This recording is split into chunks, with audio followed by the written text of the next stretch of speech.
ദിവ്യാത്മാക്കൾക്കെല്ലാം വിനീതമായ നമസ്കാരം. നമ്മുടെ ജീവിതത്തിൽ ജീവിച്ചിരിക്കുമ്പോൾ നമുക്ക് ആരോഗ്യവും ശക്തിയും സമ്പത്തുമുള്ളപ്പോൾ ധാരാളം ബന്ധുജനങ്ങൾ കൂടെ വരാറുണ്ട്. എന്നാൽ നാം അവശരായിരിക്കുമ്പോൾ, ഈ ദേഹം ഉപേക്ഷിക്കുമ്പോൾ ഈ പറയപ്പെട്ട കൂട്ടുകാരോ ബന്ധുക്കളോ കൂടെ പിറന്നോരോ ആരും നമ്മോടൊപ്പം ഉണ്ടാവുകയില്ല. അതിനാൽ നമ്മോടൊപ്പം എന്നും ഉള്ളതാരാണോ അതിനെയാണ് നാം നിരന്തരം ഓർമ്മിക്കേണ്ടതും കൂട്ടുപിടിക്കേണ്ടതും.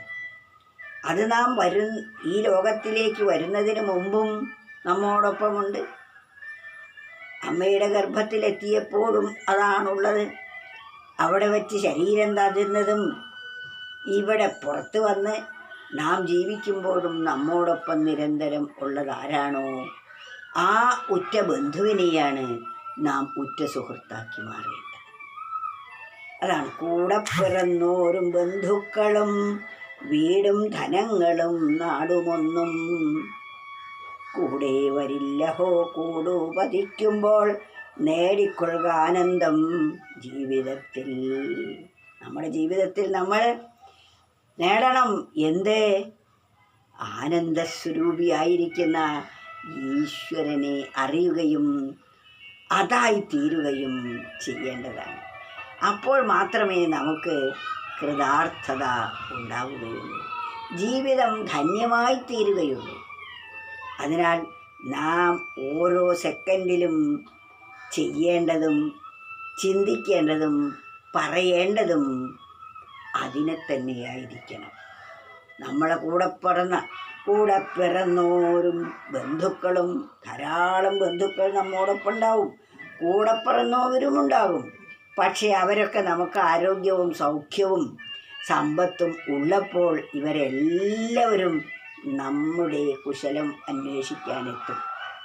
എന്നാൽ സമ്പത്തില്ല, ആരോഗ്യമില്ല എന്ന് വരട്ടെ, അധികം പേരും നമ്മെ തിരിഞ്ഞു നോക്കുക പോലുമില്ല. അതിന് നാം വഴി പറഞ്ഞിട്ട് കാര്യമില്ല. അങ്ങനെയാണ് പ്രയോജനം. ഈ ലോകത്തിലെ ഓരോരുത്തരും ഒരു വ്യക്തിയെ സ്നേഹിക്കുന്നത് ആ വ്യക്തിയിൽ നിന്ന് എന്തെങ്കിലും ഒന്ന് കിട്ടാനുണ്ടോ? ഉണ്ടെങ്കിൽ മാത്രമേ സ്നേഹമുള്ളൂ.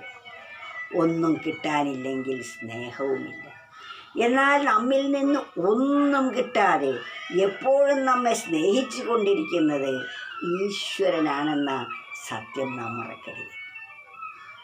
നമ്മുടെ സ്വന്തം എന്ന് പറയപ്പെടുന്നവർ പോലും നമുക്ക് ആരോഗ്യവും സൗഖ്യവും സമ്പത്തും ഉള്ളപ്പോൾ നമ്മുടെ കുശലം അന്വേഷിക്കാൻ വരും. ഇത് നഷ്ടപ്പെട്ടാൽ നാം തനിച്ചേ ഉള്ളൂ എന്ന ബോധം നമുക്ക് വേണം. അതാണ് കൂടെ പിറന്നോരും ബന്ധുക്കളും വീടും ധനങ്ങളും നാടുമൊന്നും.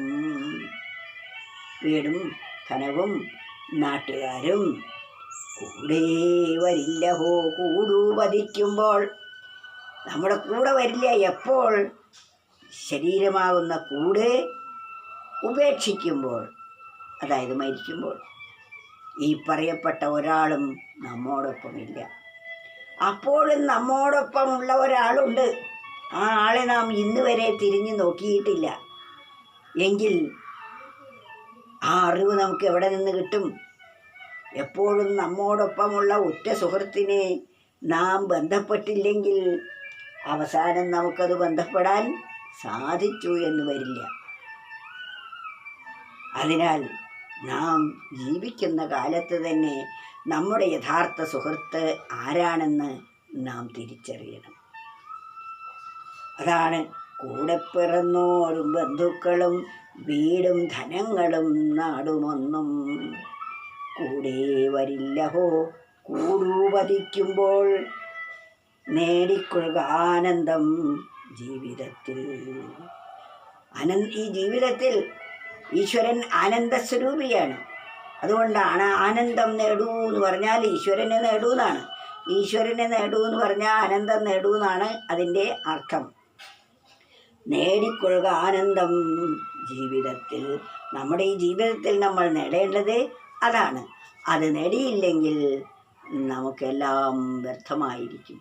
അതുകൊണ്ട് ജീവിതം സാർത്ഥകമാക്കി തീർക്കേണ്ടത് നമ്മുടെ കടമയാണ്. അതാണ് നാം ചെയ്യേണ്ടതും.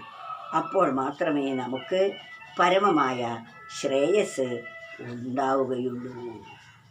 കൂടെ ഈ സുഭാഷിത രത്നം നിത്യവും നമ്മൾ മനനം ചെയ്യേണ്ടതാണ്. അതുകൊണ്ടാണിത് വീണ്ടും വീണ്ടും വീണ്ടും ആവർത്തിക്കുന്നത്. കൂടെ പിറന്നോരും ബന്ധുക്കളും വീടും ധനങ്ങളും നാടുമൊന്നും കൂടെ വരില്ലഹോ, കൂടുപതിക്കുമ്പോൾ നേടിക്കൊള്ളുക ആനന്ദം ഈ ജീവിതത്തിൽ. ഹരേ കൃഷ്ണ.